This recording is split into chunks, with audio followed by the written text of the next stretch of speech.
welcome back to the show, where before the break we were introduced to kind of the world of the mind by the lovely Bo here, and you were uncovering some myths for us, really, and you were talking to us before the break about how people, myself included, use maladaptive coping strategies to deal with, with kind of everyday life, because we have been conditioned and we're not in tune with who we really are as people. And Bo's here to kind of uncover that and to show us how to get more in tune and to kind of like blow up a lot of those myths, I guess, around it. And you were talking about how in general we will reach for something like a bottle of wine, or we'll go to our GP, and we end up, and we got to the point where we were kind of going along, and we ended up where the last point of call would be a clinical psychologist. Is that right? Yeah, so we're going on this trajectory from stress, not being able to cope, using maladaptive coping strategies, getting to a point where that's not working, then needing greater support. Then we'll go to the NHS, the doctor will either prescribe tablets, time off work, or a mini intervention. Then at that point, if we're going further into trajectories, into depression, serious anxiety, loneliness, then at the end, once we've attempted suicide a few times, we'll be gifted the clinical psychologist. And that's when we're getting to the real good information about how to not experience those negative states. What I'm saying is, people out there in the world accept this as the norm. This is the current paradigm of dealing with emotionality. What I'm saying is, let's flip it on its head now. It's time now for us to say, well, why should it only be the clinical psychologists that know how to be a flourishing human? Why shouldn't we all know? Aren't we all worthy of the knowing of how to be more me, how to be more happy, how to experience quicker ways of coming out of stress? Because we're all going to experience stress. I'm not saying that the world's a blissful place, it's not. But if something happens and we can wind ourselves back to that state of neutral happiness, contentment, we can engage in problem-focused coping instead of winding ourselves into this neuroses and this emotionality which isn't good for us, then we should be doing that. And everyone should have the skills to be able to do that, right? Because, I completely agree with you. I mean, just when you were talking then, what flipped into my mind was a couple of high-profile celebrities, Ellie Goulding and Cheryl, not sure what we call her now, Fernandez, Vicini, something, Cheryl Cole. They have used cognitive behaviour therapy to help them, because they've been quite open about feeling certain anxieties and stuff like that. And they've paid a lot of money to have these cognitive behaviour therapists, and they credit that as being able to be the flourishing humans that they are now. Well, cognitive is just a fancy word for thought. Behaviour, we all know what behaviour means. So cognitive behavioural therapy is a way of you training your thinking mind to affect the way that you're behaving. But what cognitive behavioural therapy neglects is emotion. Now, emotion is core to being human. That's where everything is driven by emotion, but it's neglected in society, and that's how we've ended up in this floundering state. That's why there's all these rising pandemics of depression, more psychologists than ever, more depression than ever, because the model isn't working. What we need to start doing now is looking at emotional intelligence, and this is something that's arisen in the academic, the scientific community just recently.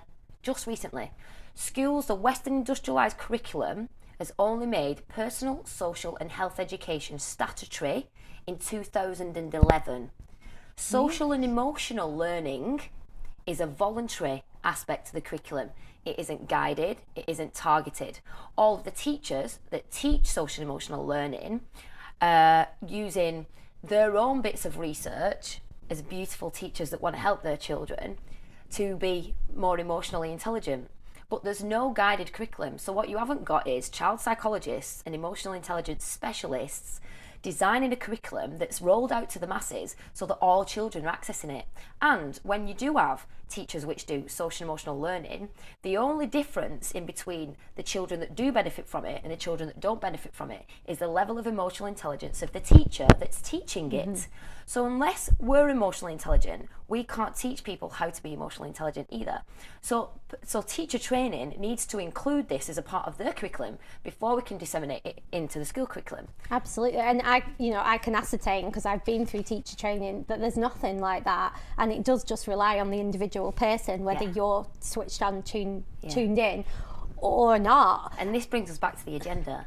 So school is a place of conditioning individuals to become these economic slaves. The people that will go and think, oh, I've got to work hard, I've got to know maths and science and English because I've got to get a job when I leave school. And it's all about supporting society out there. What we want to do now is have society support us. And then we can flourish and we'll have a more harmonious society because we'll be more harmonious within ourselves. That should be core. We should be the centre of everything. But it's not like that at the moment. We're slaves to the society because of this agenda. And again, what you were saying about this awakening, all of it's being talked about all over the internet at the moment. It's happening now. So the next step is for us as the society, for the parents, for the teachers to say, look, this is what we want now, government.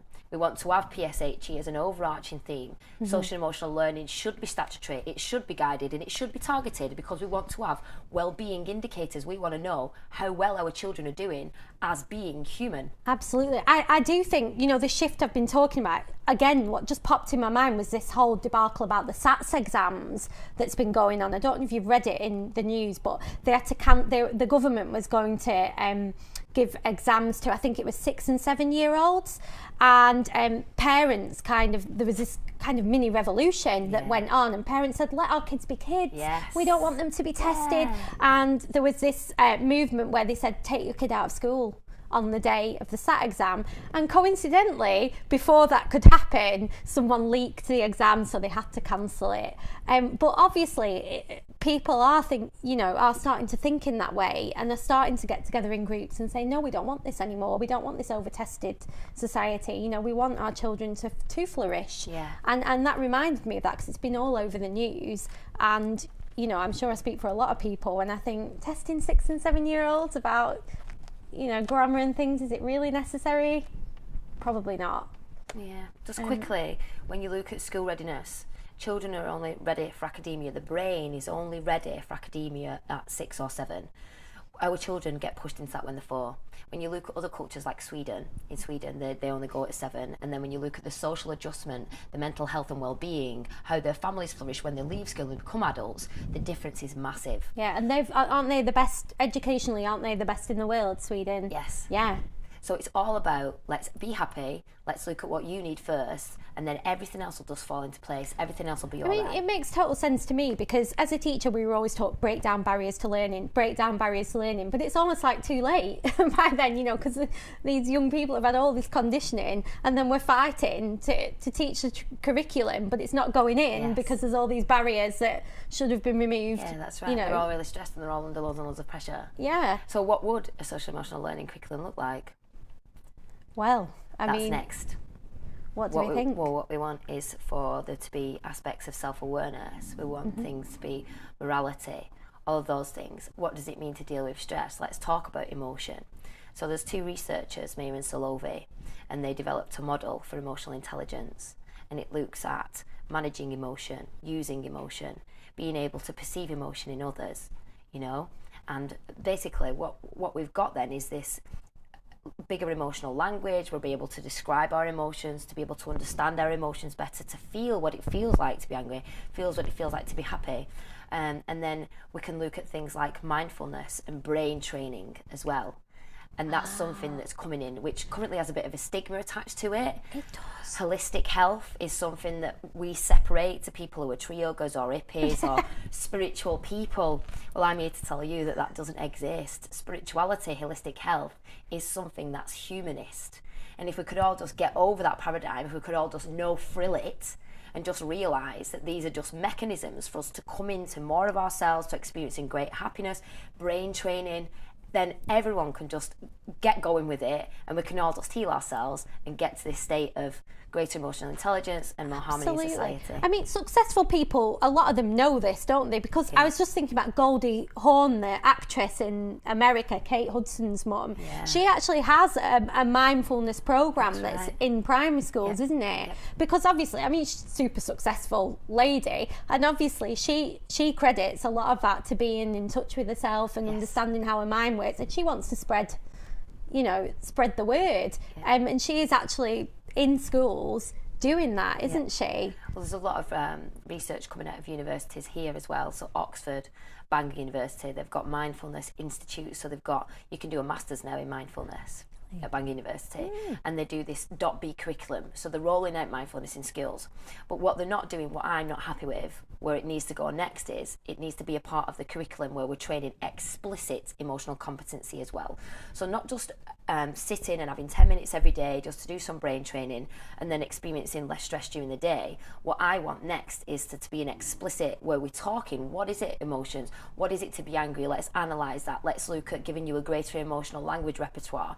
Let's look at helping you to have more discernment.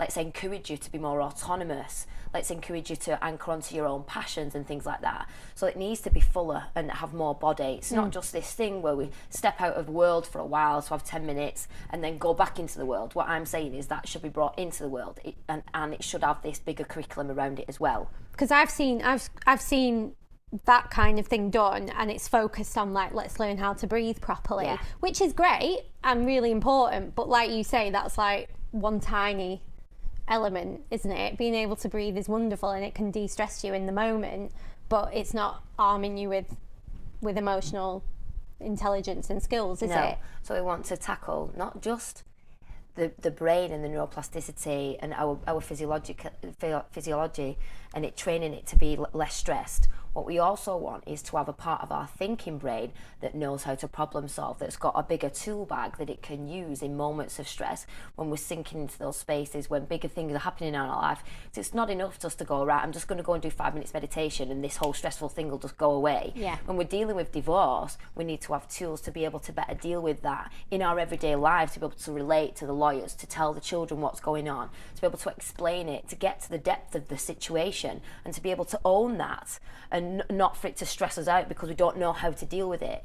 And then the mindfulness is something which is just bolstering us and bolstering us and bolstering us. So it's an adjunct to an emotional education. It's not the overarching thing. Makes sense to me. Well, after the break, you're going to teach me some of these skills, aren't you? So stay tuned for that. We are going to take a little break, but we'll see you in a couple of minutes. Bye.